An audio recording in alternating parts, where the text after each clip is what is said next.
Ce courage, il en faut dans le fracas du monde, en effet, compte tenu de tous ces désordres. Nous nous réveillons dans un monde où ce qui paraissait impensable est en train d'advenir. Désordre né de l'affaiblissement des règles internationales. La Cour pénale internationale a émis un mandat d'arrêt à l'encontre du Premier ministre israélien Benjamin Netanyahou ce jeudi 21 novembre pour des crimes de guerre et des crimes contre l'humanité. Voilà 10 ans, si on nous avait dit que le propriétaire d'un des plus grands réseaux sociaux du monde soutiendrait une nouvelle internationale réactionnaire et interviendrait directement dans les élections, y compris en Allemagne, qui l'aurait imaginé? Messieurs, bonjour. Monsieur le Président, vous allez bien?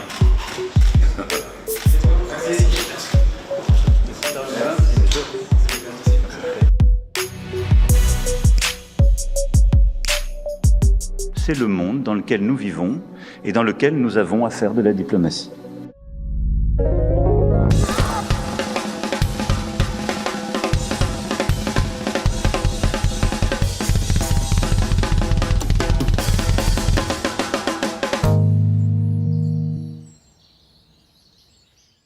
Pour cette première chronique de l'année, on voudrait d'abord avoir une pensée pour les Palestiniens, pour qui l'année 2025 a commencé exactement comme l'année 2024 s'était terminée, par de nouvelles tueries à Gaza, où l'armée israélienne, qui avait pourtant annoncé il y a plusieurs mois qu'elle avait vaincu militairement le Hamas, a massacré près de 300 personnes en moins d'une semaine. Ce carnage, qui dure depuis 16 mois, a déjà fait près de 46 000 morts, dont une majorité de femmes et d'enfants, un bilan qui ne tient pas compte des victimes dont les corps sont toujours ensevelis sous les décombres des habitations rasées par les Israéliens. I don't know if my gun is still alive until the broadcast of this sound.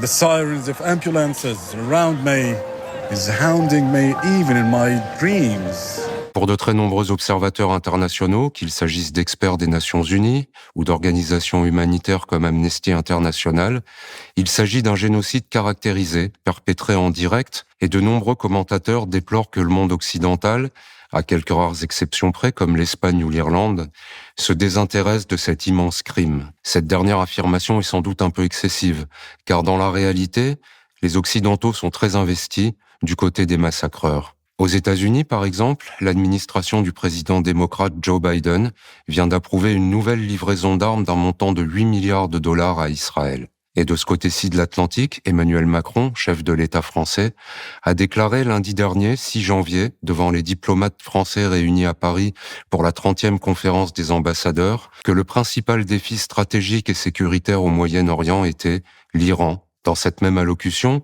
destinée à exposer ses priorités en matière de politique étrangère, Emmanuel Macron a déploré ce qu'il appelle le désordre du monde et l'affaiblissement des règles internationales, et il a dénoncé, je cite toujours, des puissances de déstabilisation, accusant plus précisément, mais sans jamais le citer nommément, le milliardaire états-unien Elon Musk, l'homme le plus riche du monde, directeur général de l'entreprise d'automobile électrique Tesla et propriétaire du fournisseur d'accès à Internet Starlink et du réseau social X, de soutenir une nouvelle internationale réactionnaire et de s'ingérer dans des élections européennes, notamment en Allemagne. Ce courage, il en faut dans le fracas du monde, en effet, compte tenu de tous ces désordres. Et il faut bien le dire, 25 ans après, nous nous réveillons dans un monde, et je dirais même simplement 10 ans après, où ce qui paraissait impensable est en train d'advenir. Désordre né de l'affaiblissement des règles internationales.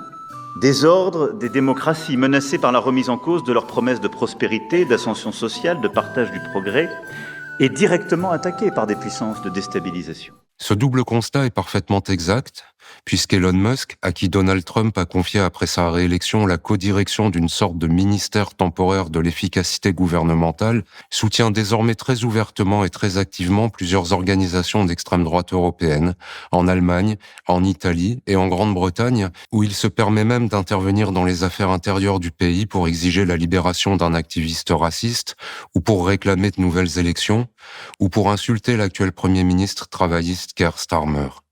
Voilà 10 ans, si on nous avait dit que le propriétaire d'un des plus grands réseaux sociaux du monde soutiendrait une nouvelle internationale réactionnaire et interviendrait directement dans les élections, y compris en Allemagne, qui l'aurait imaginé?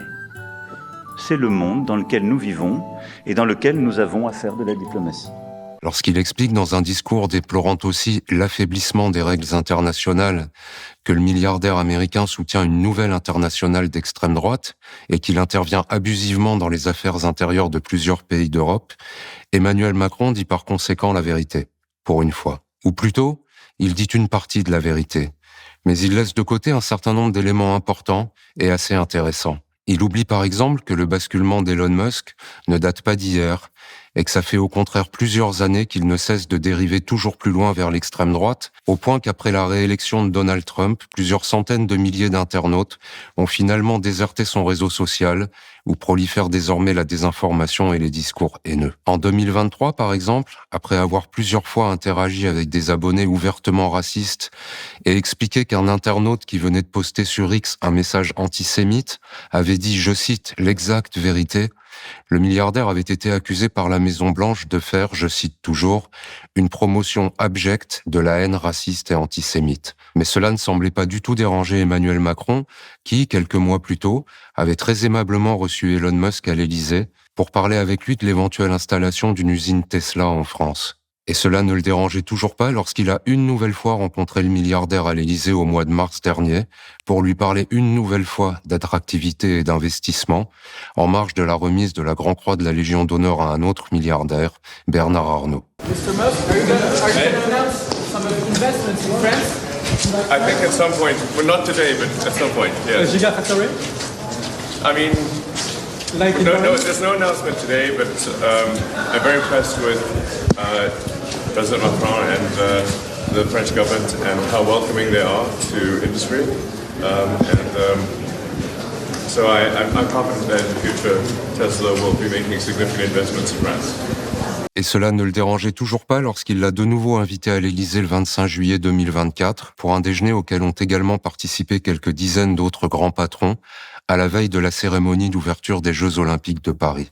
Et cela ne le dérangeait toujours pas lorsqu'il a annoncé au mois de novembre dernier, depuis Rio, au Brésil, où il se trouvait pour le G20, que Donald Trump et Elon Musk compteraient parmi les invités du sommet sur l'intelligence artificielle qui doit se tenir en France en février 2025. Ça fait beaucoup là, non ? Plus généralement, Emmanuel Macron serait peut-être plus crédible lorsqu'il dénonce ce qu'il appelle donc une nouvelle internationale réactionnaire, s'il s'abstenait par ailleurs en politique intérieure de donner des gages à la branche française de cette internationale, de la même façon qu'il serait peut-être plus crédible quand il fait mine de se désoler de l'affaiblissement des règles internationales, s'il n'avait pas lui-même contribué très activement à cet affaiblissement, en continuant par exemple à livrer des armes à Israël, en dépit de l'immense massacre en cours à Gaza.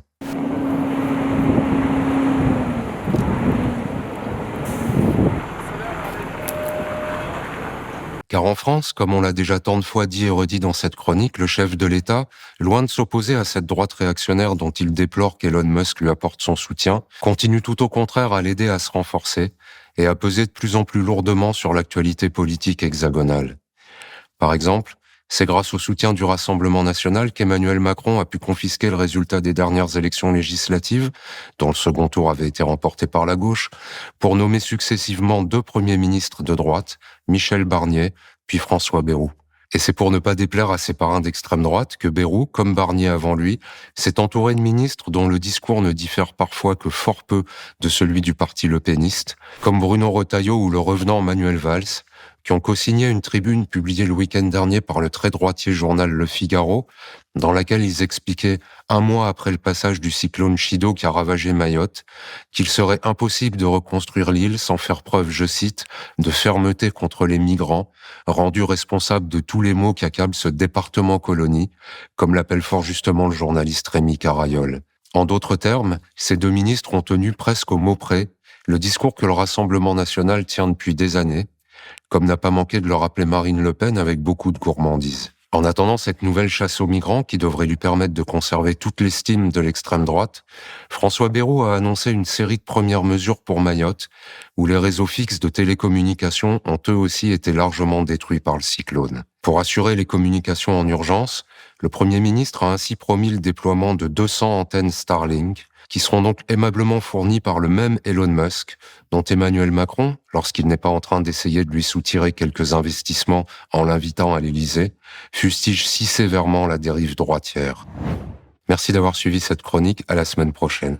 C'est le monde dans lequel nous vivons et dans lequel nous avons à faire de la diplomatie.